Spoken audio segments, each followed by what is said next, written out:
Hi, you. It's me, Nicole Phoenix Star, and this is the Nick Star podcast. Today, I feel to talk about the transition that happens, particularly like the squeeze of perimenopause and as children become adults. And, I feel like it starts in your 40s and really ramps up in your 50s. And I've been seeing so much of it with the women that I work with of late, and how there's this fine line between service as a woman and a mother and a wife and self-betrayal, and how, you know, society glorifies so much doing and being able to be a superwoman or a supermom, and we have this guilt around, making sure that everyone's got everything, and as a consequence, we put ourselves quite low in the priority. And it may seem like we get our hair done and maybe even have the nails and eyelashes and all of that. But the reality is there's certain aspects of life that, you know, irrespective if you do those things or not, of making sure everything is done for everyone else. And then if there's enough time or energy left, then you'll do stuff for you. And a major place I see that is in sleep. Women run around and do everything and put everyone to bed, and then they're like, okay, now I have some me time. Now I can like decompress. And so they trade off sleep for time. And it's such a rampant thing that happens in so many women. And I used to do it myself. Like, I'd find that everyone was in bed and it was like, okay. And it was a couple of hours before you feel like your nervous system has had time to chill out and you're ready to, sleep. And then there's only 5 or 6 hours left before you have to get up. And so there's this big trade-off. And, I see, particularly when I get women to start meal prepping and making sure they show up for themselves to, and if they're at a stage where they want to work out, because I don't normally suggest just start with that, just start with the food. And it's, we always talk about back in the day when we had toddlers and stuff and just eating scraps of children's plates. So not to waste food and not having consistent, regular nourishment and nutrition, and how that kind of continues to push through, and trying to find easy things just to eat because you haven't self-supported or self-prepared. And it's, you know, it's so slippery because there's some people when they start, prioritizing themselves, that other people in their lives think they're turning selfish because they're not this all-serving machine. And, there's this like sneaky martyrdom that also is quite present. It's like, I do all these things and therefore I'm a good person. And the martyr archetype is like so sneaky because you get validation for, extending yourself into a point of depletion or exhaustion, and not realizing that if you do self-support and do nourish and nurture and look after your energy and all of that, you actually can show up as a better person, a better mum, a better wife, a better employee, a better all the things, because you're not running on fumes. So, yeah, I just have had so many conversations this week around these things, and, you know, so many tears have been shed. It's like that reality of being of service and how,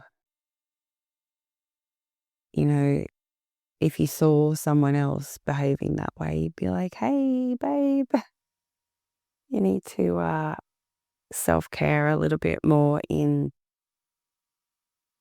basic things like sleep and making sure that, you haven't just done everyone else's meal preparation and you'll just have whatever's going.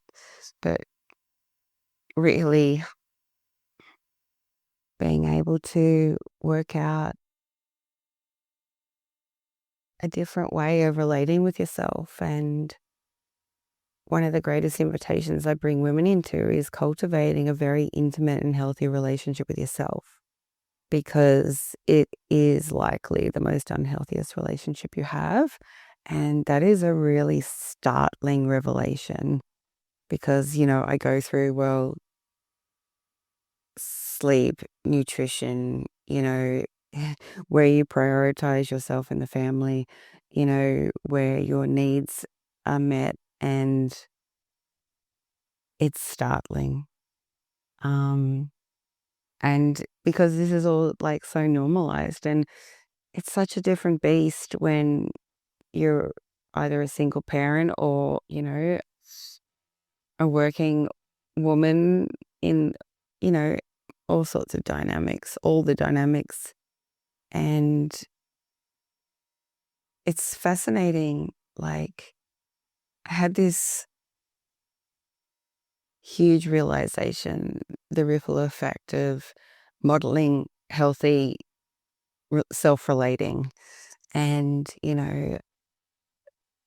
because I had this, actually, I'll back up a second.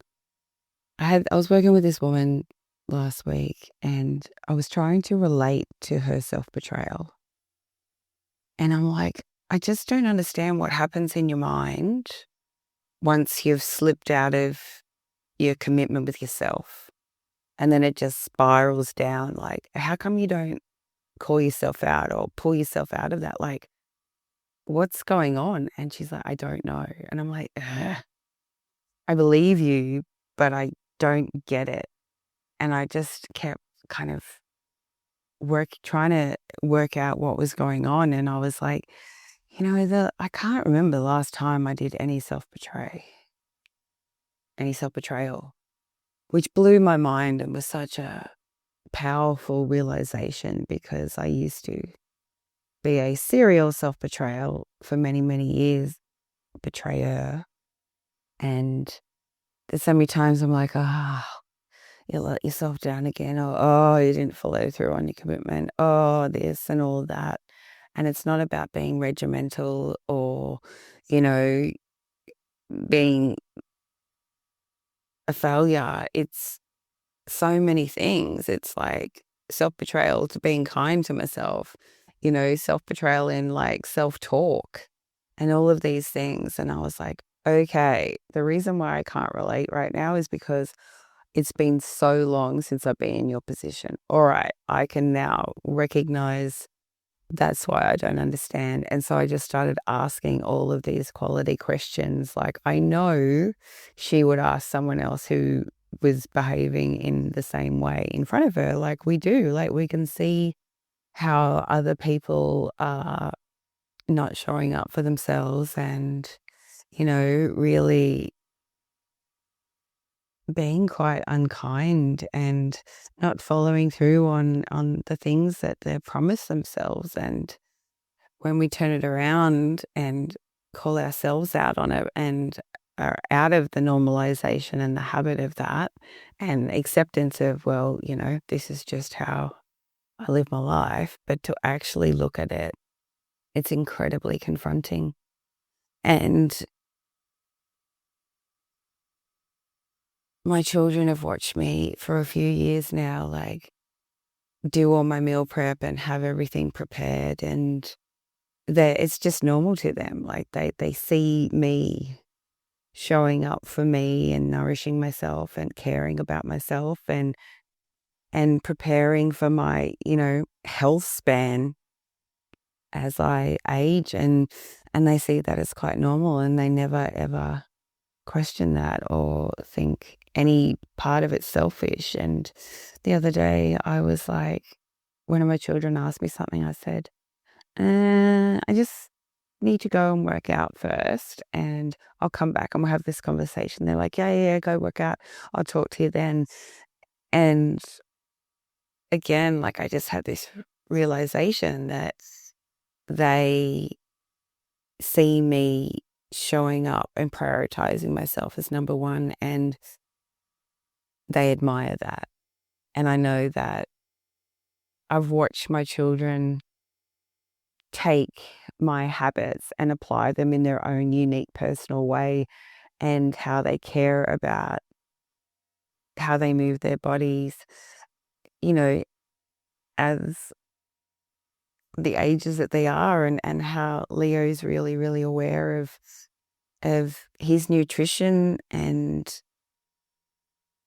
how his hormones are changing because he's stepping into puberty, and how we talk about these things, and we talk about his hormones, we talk about my hormones, and the differences in that from not only a male and female perspective, but also from a puberty and a menopause perspective. And he has complete, deep understanding around when I have any symptoms, and he knows when, I'm having temperature deregulation, and, I don't have extreme hot flushes anymore, but sometimes I do have temperature fluctuations. And he's like, are you having a hormone rise? And I said, yeah. He goes, yeah, you look really hot. And I was like, yeah, I need to take off my scarf and all of that. And he's like, okay. And, if I'm a little bit short or looking tired, he's like, are your hormones tired right now? And I went, yeah. And he goes, okay. And he has empathy for that, and he knows, I mean, he doesn't, shut down or anything, but he just has awareness, because we have these conversations, and he sees me address he sees me model it, and I don't hide anything from him, and I talk about what I eat for my hormones and what he needs to eat. He's a lifelong self-chosen vegetarian, and so we talk about different ways that he gets protein to support his journey in puberty, because it matters, in these stages and in these seasons of life. He's also a really tall kid, and he grows fast, and also, talking about nutrition for teenage growth. He will likely have a huge growth spurt in the next 18 months, and there's a chance that he will have some form of growing pains because of science and the fact that he is so tall. And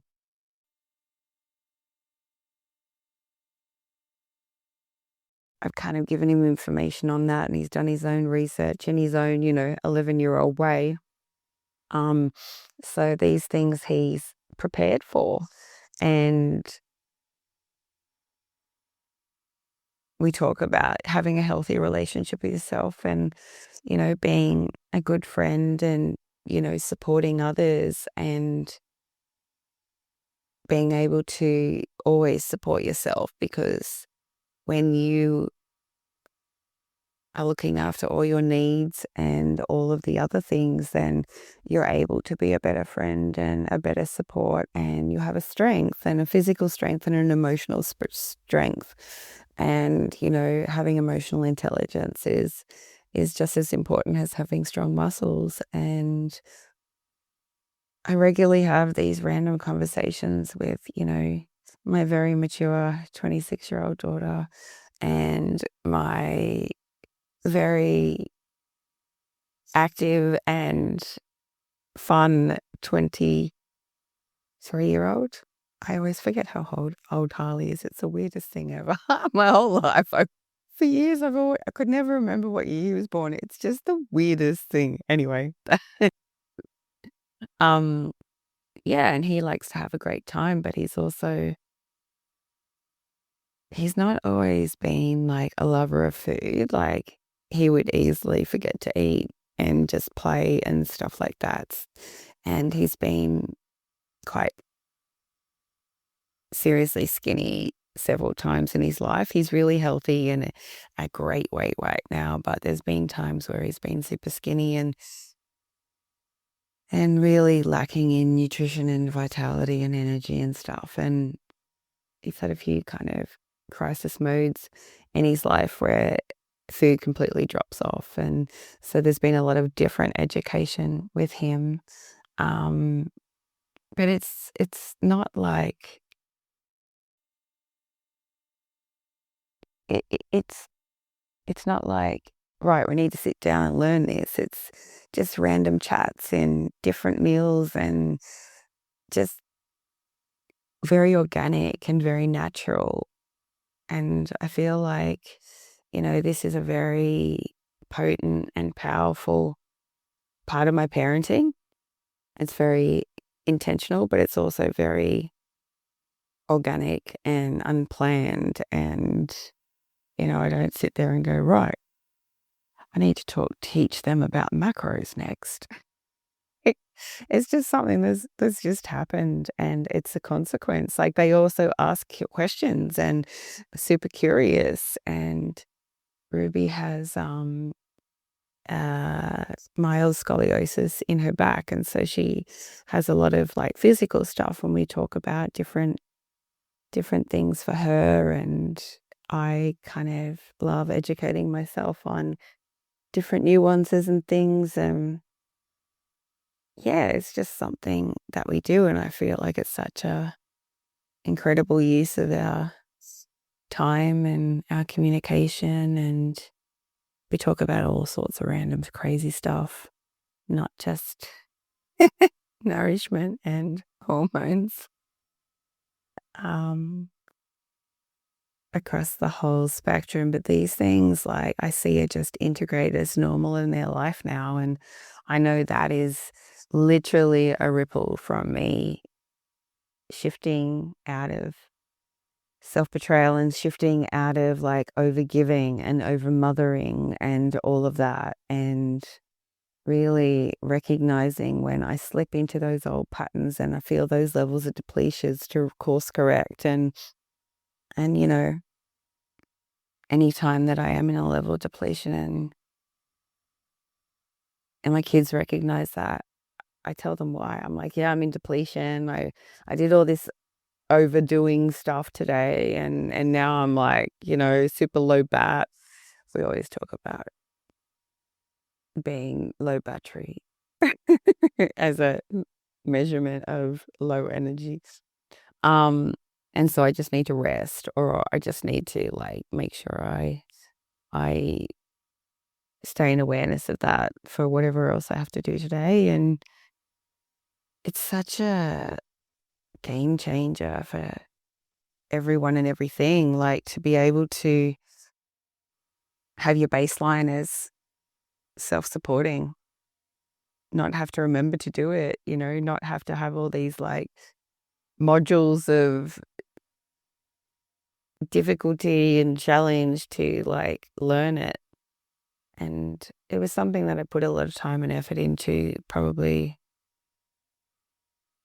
a decade ago when no, not a decade ago, that's not true. When I finished breastfeeding 7 years ago, I was in quite a health crisis, and I realized that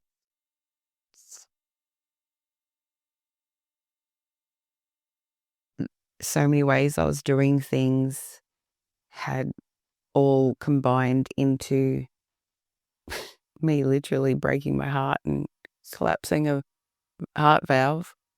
Um, you know, having extreme amount of years of only sleeping 4 or 5 hours a night and working really hard and hustling like a beast to be able to finance 3 children fully by myself in international schools in a foreign country with multiple staff and vehicles and things, and all while serving so many people and demand breastfeeding and caring and supporting teenagers through high school.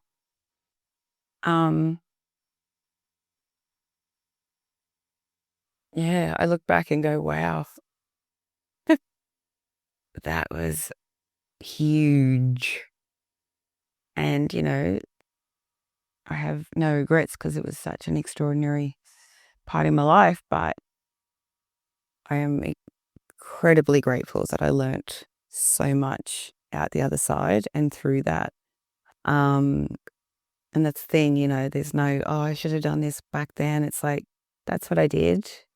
And what I've learnt from that is this. And, at different seasons of your life and at different ages, you can operate in a completely different way. Like if I had have done all of that I did in my early 40s, in my 30s, I wouldn't have blown a heart gasket, because our bodies are geared to do that.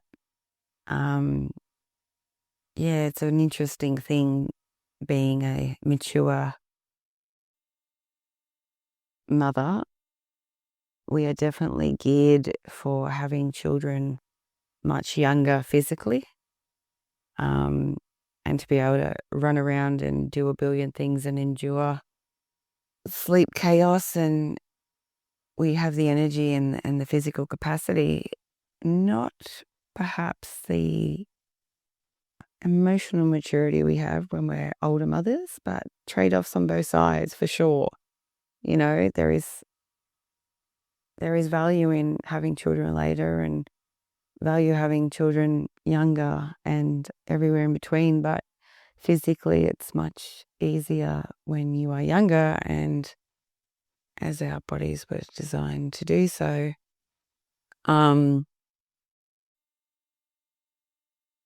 having been, a mother at 26, 29 and 40, I've had a huge range of running around after kids and energy levels and being able to test and measure them all.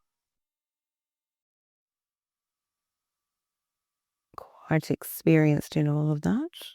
So yeah, the conversation I want to have to you today is just, no matter which kind of modality you use to work on it, it's about that intimacy of a healthy relationship with self. Most people don't, and they just accept that they let themselves down, and they accept that they don't do what they're going to say for themselves, and hopefully one day they'll do that. Like like if you translated that to your children or anyone else, you'd be like, oh, that's not okay. It's a really, really sneaky thing. And so, yeah, working on your intimate, healthy relationship with yourself is